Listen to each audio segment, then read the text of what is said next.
एक दिन टुनटुनी चिड़िया नदी पर पानी पीने गई थी। उसने नदी पर एक कौवे को देखा। अरे कौवे भाई, क्या आप इस जंगल में नए आए हो? हाँ चिड़िया बहन, मैं इस जंगल में नया आया हूँ और अपना घर बनाने के लिए कोई अच्छी जगह ढूंढ रहा हूँ। क्या आप मुझे कोई अच्छी जगह बता सकती हो? जरूर जरूर कौवे भाई, आप मेरे साथ चले। मेरे घर के पास वाला पेड़ अभी तक खाली पड़ा है, आप उस पर अपना घर बना सकते हो। टुनटुनी चिड़िया कालू कौवे को अपने साथ लेकर अपने घर आई और उसने उसे वो पेड़ दिखाया। कालू भैया, यही वो पेड़ है। ये जंगल का सबसे सुरक्षित जगह है और ये सामने वाला घर मेरा है। आप अपना घर यहाँ पर बना लो और अगर आपको किसी चीज की जरूरत पड़े तो आप मुझे जरूर बताना। फिर कालू कौवा अपने घर बनाने लग जाता है। टुनटुनी चिड़िया भी उसका घर बनाने में उसका साथ देती है। कालू का लकड़ी का घर शाम तक बनकर तैयार हो जाता है। कालू भैया, आपका घर तो बनकर तैयार हो गया है। अब तो मुझे भी बहुत भूख लग रही है। चलिए आप मेरे साथ मेरे घर, मैं आपको स्वादिष्ट खिचड़ी बनाकर खिलाती हूँ। आज से पहले आपने कभी नहीं खाई होगी। ये कहकर टुनटुनी चिड़िया कालू को अपने घर ले आती है और उसे स्वादिष्ट खिचड़ी बनाकर खिलाती है। अरे वाह वाह चिड़िया बहन, वाकई खिचड़ी तो बहुत ही स्वादिष्ट बनी है। मजा आ गया। काफी दिनों बाद मैंने भरपेट खाना खाया है। फिर खिचड़ी खाकर कालू कौवा अपने घर लौटता है और सोचने लगता है, अच्छा हुआ जो मैंने इस टुनटुनी चिड़िया से दोस्ती कर ली। बड़ा स्वादिष्ट भोजन बनाती है। इस चिड़िया से मुझे गहरी दोस्ती करनी होगी, तभी तो ये चिड़िया मुझे रोज रोज अच्छा अच्छा खाना बनाकर खिलाएगी। फिर कालू कौवा आराम से सो जाता है। अगले दिन उसकी नींद खुलती है तो उसे खीर की खुशबू आती है। अच्छा, तो आज इस टुनटुनी चिड़िया ने मीठी स्वादिष्ट खीर बनाई है। आज तो मैं बहुत सारी खीर चट कर जाऊंगा। फिर कालू कौवा झटपट टुनटुनी चिड़िया के घर पहुंच जाता है। अरे बाप रे बाप, हो आज तो मैं बहुत थक गया। अरे कालू भैया, क्या हो गया? आप इतना हाफ क्यों रहे हैं? पहले आराम से बैठ जाइए और मुझे पूरी बात बताइए। अरे चिड़िया बहन, मैं बहुत थक गया हूँ। सुबह से भोजन की तलाश में निकला हूँ पर कहीं भोजन नहीं मिला। मुझे बहुत जोरों की भूख लगी है। कालू भैया, आप चिंता ना करें, मैंने स्वादिष्ट खीर बनाई है। आज हम दोनों के लिए काफी है। चलिए हम दोनों मिलकर खीर खाते हैं। कालू कौवा टुनटुनी चिड़िया दोनों मिलकर स्वादिष्ट खीर खाते हैं। टुनटुनी चिड़िया बहुत ही भोली थी। वो कालू कौवे को अपना सच्चा दोस्त समझती थी। भैया, इतने दिनों से मैंने एक बात आपको बताई ही नहीं। जब से आप इस जंगल में आए हो, ये जंगल मुझे पहले से भी ज्यादा खूबसूरत लगने लगा है। मुझे तुम्हारा जैसा अच्छा दोस्त और भाई मिल गया है। इस बार रक्षाबंधन पर मैं आपको भी राखी बांधूंगी। हाँ टुनटुनी बहन, मुझे भी बहन के रूप में तुम मिल गई। मेरी भी कोई बहन नहीं है, आज से आप मेरी छोटी बहन है।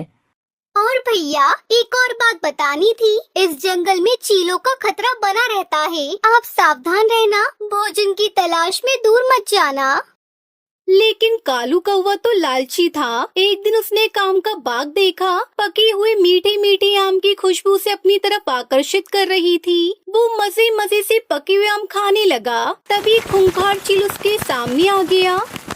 अरे बाप रे, मर गया रे मर गया।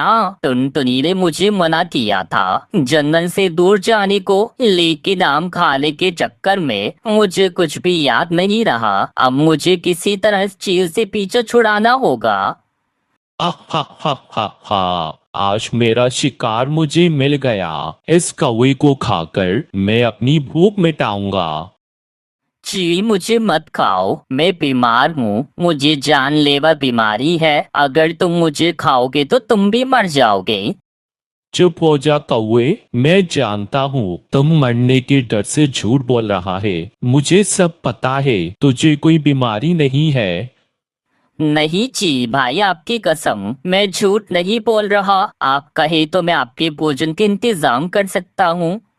कौवे जल्दी बोल, मुझे बहुत जोरों से भूख लगी है। तू पहेलियां मत बुझा। फिर कालू कौवा टुनटुनी चिड़िया का पता चील को बता देता है। जी भैया, उस चिड़िया के दो छोटे छोटे बच्चे भी हैं। वो बहुत ही नरम नरम है, आप उन्हें खाकर बहुत खुश हो जाएंगे। आज तो तू बच गया कालू, मैं जाता हूँ चिड़िया की दावत खाने।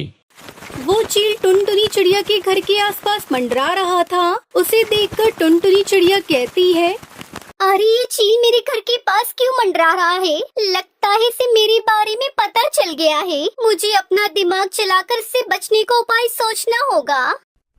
चील जोर जोर से टुनटुनी चिड़िया का दरवाजा पीटने लगता है, पर टुनटुनी चिड़िया तो घर में मरी पड़ी थी। कुछ ही देर में वो चील टुनटुनी चिड़िया के घर के अंदर आ जाता है। अरे रे, ये चिड़िया तो यहाँ मरी पड़ी हुई है और इसके बच्चे भी कहीं दिखाई नहीं दे रहे हैं। इस कालू ने जरूर मेरे साथ धोखा किया है, मैं इसे नहीं छोड़ूंगा। चील टुनटुनी चिड़िया को मरा हुआ समझकर उसे छोड़कर वहाँ से चला जाता है। फिर टुनटुनी झट से उठकर बैठ गई। तो इस धोखेबाज कालू ने मेरे घर का पता इस चील को बताया था। मैं उसे कितना अच्छा समझती थी, अपना दोस्त भाई समझती थी, पर वो तो दुश्मन निकला दुश्मन। मैं उसे कभी माफ नहीं करूँगी। उधर चील कालू कौवे को ढूंढ रहा था। जल्दी कालू कौवे से मिल जाता है। चील उसे पकड़ लेता है। कालू कौवे, तू मुझसे झूठ बोलता है। आज तू मेरे हाथ से नहीं बचेगा, मैं तुझे जान से मार दूंगा। अपनी जान बचाने के चक्कर में तूने मुझे पागल बनाया, मैं तुझे छोड़ूंगा नहीं। अरे मर गया, कोई तो मुझे बचाओ इस चील से, ये चील मुझे खा जाएगा।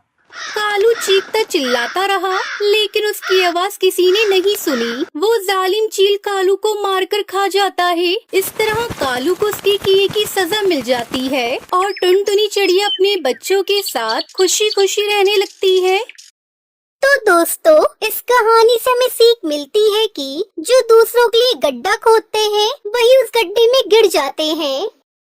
तो दोस्तों, आपको हमारी आज की कहानी कैसी लगी? हमारी कहानी को लाइक करें, कमेंट करके अपनी राय हमें जरूर दें। आपके कमेंट और लाइक हमारे हौसले को बढ़ाते हैं। अगर आप हमारे चैनल पर नए आए हैं तो हमारे चैनल को सब्सक्राइब करना ना भूलें। तब तक के लिए धन्यवाद।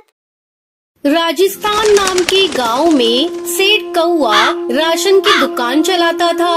वो सरकार से मिले राशन में घोटाला करता था और बेचारे सीधे साधे गांव के पक्षी उसे कुछ नहीं कह पाते थे।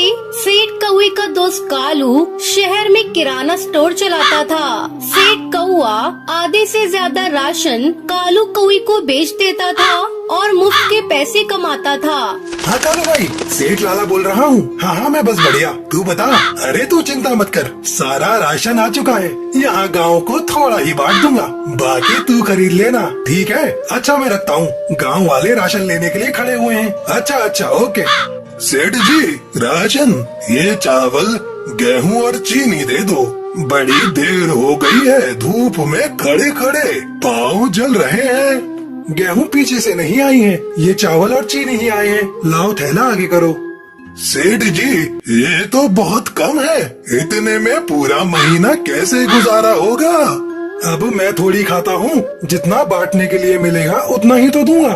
पर लाला जी, यहाँ राशन कार्ड में तो 2 किलो चीनी लिखी है और ये तो सिर्फ आधा किलो ही है।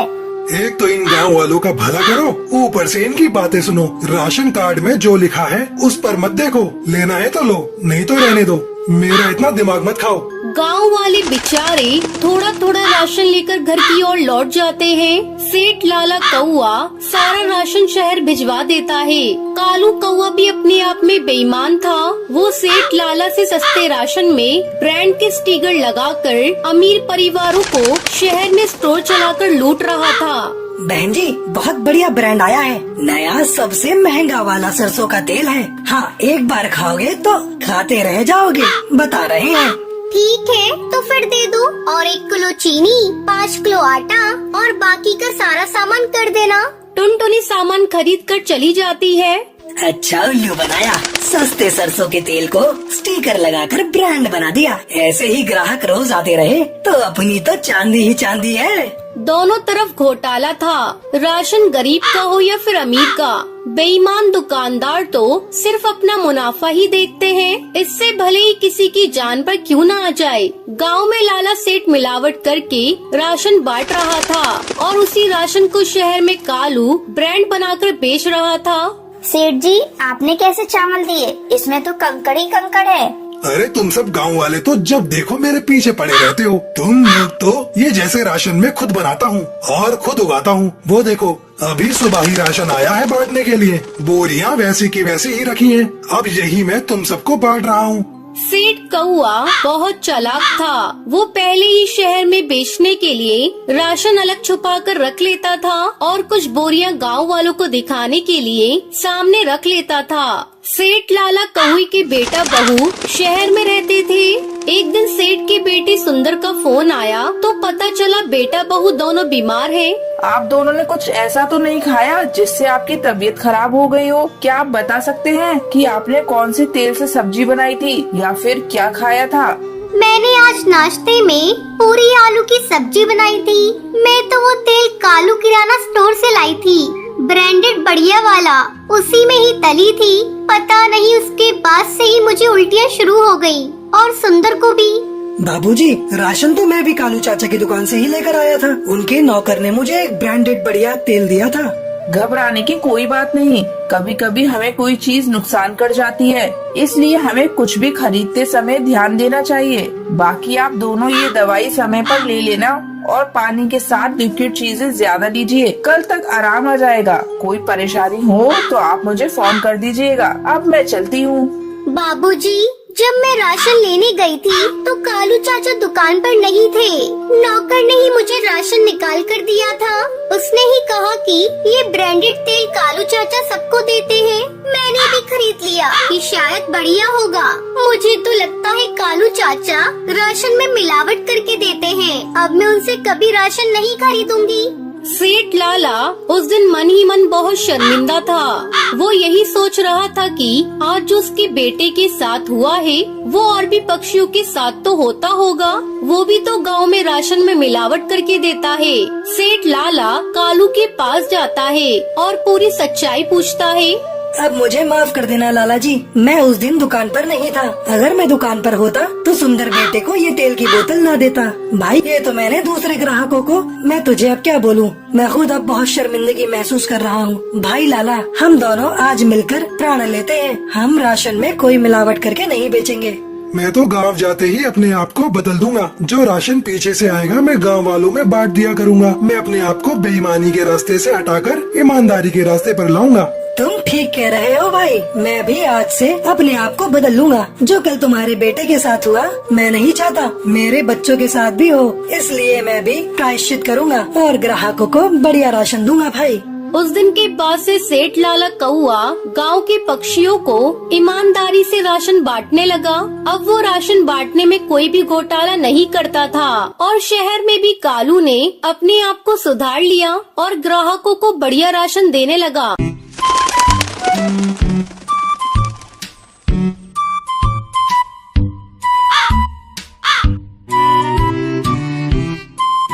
एक जंगल में कल्लू नाम का एक हलवाई था। वो बहुत ही लालची था।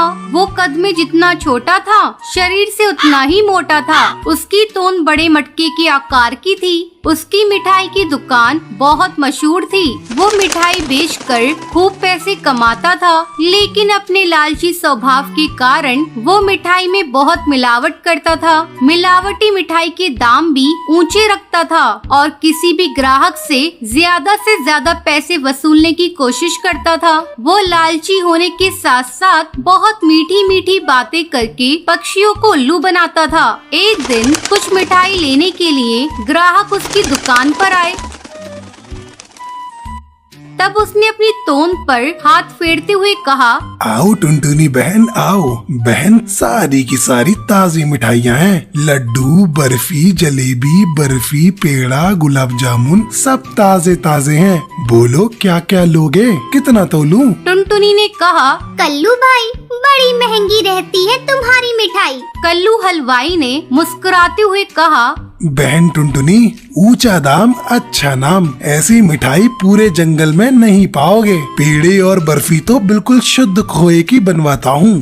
कल्लू भाई, ये पेड़ा तो आज का बना हुआ नहीं लगता है। कल्लू हलवाई ने टपाक से कहा। अजी टुनटुनी बहन, ये पेड़े अभी अभी ताजे बने हुए कारखाने से लाया हूँ, खुशबू से अंदाजा लगा लो मेरी बहन। इस प्रकार से वो अपनी बासी मिठाइयाँ भी बेच लेता था। कल्लू मिठाइयाँ बेचकर बहुत पैसे कमा रहा था, फिर भी उसके मन में और लालच आता गया। उसने एक दिन खोए के एक व्यापारी से संपर्क किया जो मिलावटी खोए का व्यापार करता था। हलवाई ने उससे मिलावटी खोया खरीदना शुरू किया। उसे मिलावटी खोया आधे से भी कम दाम में मिल जाता था और वो उससे मिठाई बनाकर बहुत पैसे कमाता था। इस प्रकार वो पक्षियों की सेहत और धन दोनों के साथ खिलवाड़ कर रहा था। कल्लू हलवाई की पत्नी ने एक दिन उसे टोका और कहा, आप ऐसा मत कीजिए, ये मिलावटी खोया आपके लिए बहुत बड़ी मुसीबत खड़ी कर सकता है। कल्लू ने गुस्से में आकर अपनी पत्नी से कहा, तू मेरे काम में टांग बतड़ा, व्यापार में ये सब कुछ करना पड़ता है।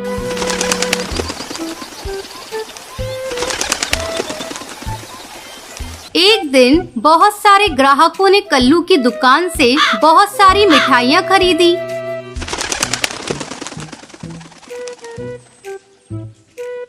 कुछ घंटों के बाद जंगल में बहुत सारे पंछी को फूड पॉइजनिंग हो गई। जिसने कल्लू की भी मिठाई खाई वो सभी बीमार होकर हॉस्पिटल पहुंच गए। ये खबर पूरे जंगल में फैल गई।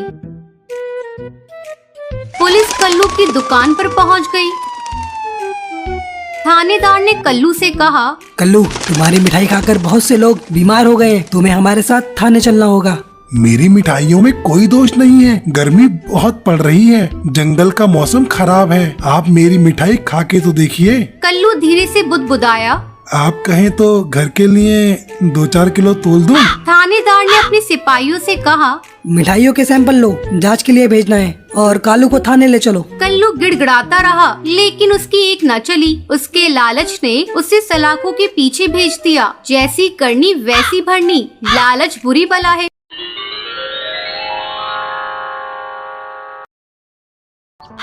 पिता के गुजर जाने के बाद टुनटुनी चिड़िया ने अपने पिता की चिकन बिरयानी की दुकान संभाल ली थी। टुनटुनी चिड़िया की दुकान जंगल के बीचों बीच थी, जहाँ टुनटुनी चिड़िया अपने हाथों से चिकन बिरयानी बनाकर बेचती थी।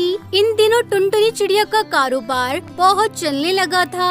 एक दिन टुनटुनी चिड़िया अपनी दुकान में बैठी थी। उस समय उसकी दुकान में कई सारे ग्राहक बैठे बिरयानी खा रहे थे। अरे वाह, आज भी मेरी काफी कमाई हो गई है। लगता है पक्षियों को मेरे हाथ की बिरयानी खाकर बहुत मजा आ रहा है, तभी तो हर समय मेरी दुकान में इतनी भीड़ लगी रहती है।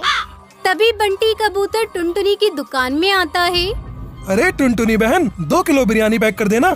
तब तक आप लोग हमारी इस वीडियो को लाइक और अगर आपने हमारे चैनल को सब्सक्राइब नहीं किया है तो जल्दी से सब्सक्राइब कर लें। हाँ, अभी कर देती हूँ। टुनटुनी की सारी बिरयानी खत्म हो चुकी थी। अरे बंटी भाई, बिरयानी तो केवल 1 किलो ही बची है। आज सारी बिरयानी खत्म हो गई। अच्छा चलो 1 किलो ही दे दो। टुनटुनी चिड़िया बंटी कबूतर को 1 किलो बिरयानी दे देती है। तभी टुनटुनी चिड़िया अपनी दुकान में देखती है कि उसकी दुकान की सारी मुर्गियाँ भी खत्म हो चुकी थी। अरे मुर्गियाँ भी सारी खत्म हो चुकी हैं। अब मैं बिरयानी कैसे बनाऊंगी? चलो मैं तुरंत जाकर भुल्ला कसाई से मुर्गियाँ लेकर आती हूँ। शाम होते ही टुनटुनी चिड़िया दुकान बंद करके उसी जंगल के भुल्ला मुर्गी वाले के पास जाती है। ये लीजिए भुल्ला भाई, 4000 रुपए और मुझे अच्छी वाली 12 मुर्गियाँ दे दीजिए। टुनटुनी बहन, 12 मुर्गियों के 4000 रुपए नहीं बल्कि 10,000 रुपए लगेंगे। भुल्ला, करता हूँ शिकार खुल्लम खुल्ला। पर मैं तो रोज 4000 रुपए में 12 मुर्गी आपसे ले जाती हूँ, फिर आज 10,000 रुपए कैसे? वो इसलिए कि मुर्गियों के दाम आज से बढ़ गए हैं। मुझे खुद इतने महंगे दाम में मुर्गियाँ मिली हैं। अब 10,000 रुपए लेना हो तो लो, वरना आप जाओ यहाँ से। अरे ये क्या, अचानक से मुर्गियों के दाम इतने बढ़ गए? अब मैं दुकान में बिरयानी कैसे बेचूंगी? टुनटुनी बहन, मुर्गियों के दाम बढ़े हैं तो आप अपनी बिरयानी के दाम भी बढ़ा लीजिए, इससे आपको कोई नुकसान भी नहीं होगा। चलो ठीक है, आप 5 मुर्गियाँ दे दो। टुनटुनी चिड़िया 5 मुर्गियाँ खरीद कर अपने घर आती है। अगले दिन टुनटुनी चिड़िया अपनी दुकान के बाहर एक बोर्ड लगा देती है जिस पर लिखा था कि अब बिरयानी 1 किलो 400 रुपए की मिलेगी। ये बोर्ड पढ़कर कई सारे ग्राहक वहाँ से वापस चले जाते हैं। ये देखकर टुनटुनी चिड़िया परेशान हो जाती है। शाम तक टुनटुनी चिड़िया की दुकान में एक भी पक्षी बिरयानी खाने नहीं आया। अरे ये क्या, आज तो एक भी ग्राहक मेरी दुकान में बिरयानी खाने नहीं आया। अरे ऐसे तो मेरा बहुत नुकसान हो जाएगा। तभी बंटी फिर से टुनटुनी चिड़िया की दुकान में आता है। उसकी नजर जैसे ही बोर्ड पर पड़ती है वो वहाँ से जाने लगता है।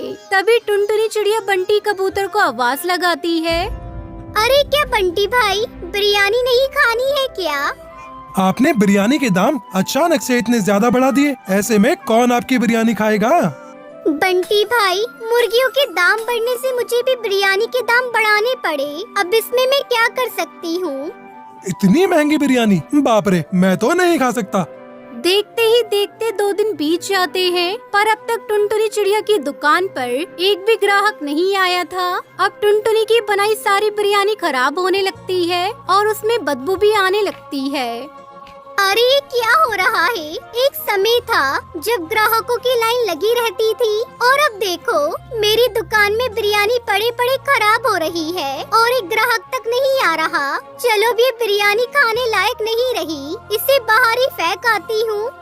दुखी होकर वो अपनी दुकान से बिरयानी उठाती है और बाहर एक सुनसान जगह पर वो बिरयानी फेंक देती है। बिरयानी फेंकते ही उसके पास कौवे मंडराने लगते हैं और उसको खाने के लिए वहाँ पर आ जाते हैं। अरे इतने सारे कौवे, मुर्गी से ज्यादा तो उनकी तादाद लगती है। तभी वहाँ भुल्ला कसाई आता है। टुनटुनी, एक तरकीब है मेरे पास, क्यों ना इन जंगली कौओं की थोड़ी जनसंख्या कम कर दी जाए। अब मुर्गा बिरयानी बनाना तुम्हारे बस की बात नहीं है, क्यों ना तुम कौआ बिरयानी बनाकर अपने दुकान में बेचो। बिरयानी में आधा कौआ रहेगा और आधा मुर्गा, इससे किसी को पता भी नहीं चलेगा कि बिरयानी में मुर्गा है या कौआ। भुल्ला, करता हूँ शिकार खुल्लम खुल्ला। हाँ भुल्ला भाई, ये सही रहेगा। अगले दिन टुनटुनी चिड़िया भुल्ला कसाई से 8 कौवे और 2 मुर्गियाँ ले आती है और सबकी बिरयानी बना दी और अपनी बिरयानी का दाम पहले की तरह रख दिया। ये देखकर पक्षी खुश हो गए। तभी बंटी कबूतर फिर से टुनटुनी चिड़िया की दुकान में आता है और वो टुनटुनी चिड़िया से बिरयानी मांगता है। ये आपने अच्छा किया टुनटुनी बहन, बिरयानी का भाव आपने पहले जैसा रख दिया। काफी समय से आपकी बिरयानी नहीं खाई थी ना, मन बहुत बेचैन हो रहा था। लाइए अब तुरंत 1 प्लेट बिरयानी दीजिए मुझे। तभी टुनटुनी चिड़िया बिरयानी बंटी कबूतर को देती है, जिसमें 2 पीस ही मुर्गी के थे और बाकी के सारे पीस कौवे के। अब बंटी बिरयानी खाने लगता है, तभी उसके हाथ में कौवे की एक टांग लगती है। ये देखकर बंटी टुनटुनी चिड़िया से कहता है, अरे टुनटुनी बहन, ये क्या, ये मुर्गे की टांग इतनी बारीक कैसे है? लगता है आज का मुर्गा बहुत कमजोर था। बंटी भाई, आज का मुर्गा बहुत कमजोर था, इसलिए उसकी टांग भी इतनी बारीक है। आप खाइए ना। बंटी कबूतर वो कौवा बिरयानी को गपागप खाने लगता है। अच्छा हुआ इस बंटी को पता नहीं चला कि ये जो बिरयानी खा रहा है वो मुर्गे की नहीं बल्कि कौवे की बनी है। थोड़ी देर बाद वो सारी बिरयानी खा लेता है और टुनटुनी चिड़िया के पास जाता है। वाह, बिरयानी तो बहुत ही बढ़िया थी टुनटुनी बहन। ये लीजिए बहन आपके पैसे। ये कौवे की आवाज कैसे निकल रही है टुनटुनी बहन? अरे बाप रे, इसके गले से तो कौवे की आवाज निकल रही है। कहीं ये कौवा बिरयानी खाने से तो नहीं हुआ? अरे ये क्या खिला दिया मुझे? ये कौवे की आवाज कहाँ से आ रही है बहन? अरे मैंने तो आपको चिकन बिरयानी खिलाई थी बंटी भाई। अरे तो कौवे की काव काव की आवाज कहाँ से आ रही है टुनटुनी बहन? बंटी जैसे जैसे बातें कर रहा था, बीच बीच में उसके मुंह से कौवे की आवाज आ रही थी। ये देखकर बंटी बहुत परेशान हो जाता है। तभी दूसरा ग्राहक कहता है, टुनटुनी मैम, क्या खिला दिया आपने? जब से तुम्हारी दुकान से बिरयानी खाकर गया हूँ, तब से मेरी आवाज कौवे की तरह निकल रही है। ऐसा लग रहा है कि आपने कौवा बिरयानी बनाकर खिला दिया। अरे बाप रे, इसका मतलब जिसे मैं इतनी देर से चिकन बिरयानी समझ कर खा रहा था वो कौवा बिरयानी है। मेरी दुकान में केवल चिकन की बिरयानी बनती है और तभी सब गुस्से में आकर टुनटुनी चिड़िया को मारने जाते हैं। ये देखकर टुनटुनी चिड़िया वहाँ से 9 तो 11 हो जाती है और थोड़ी दूर जाकर एक डाल पर बैठकर वो एक लंबी सांस लेती है। अरे बाप रे, जान बची। अब से कभी कौवा बिरयानी नहीं बनाऊंगी।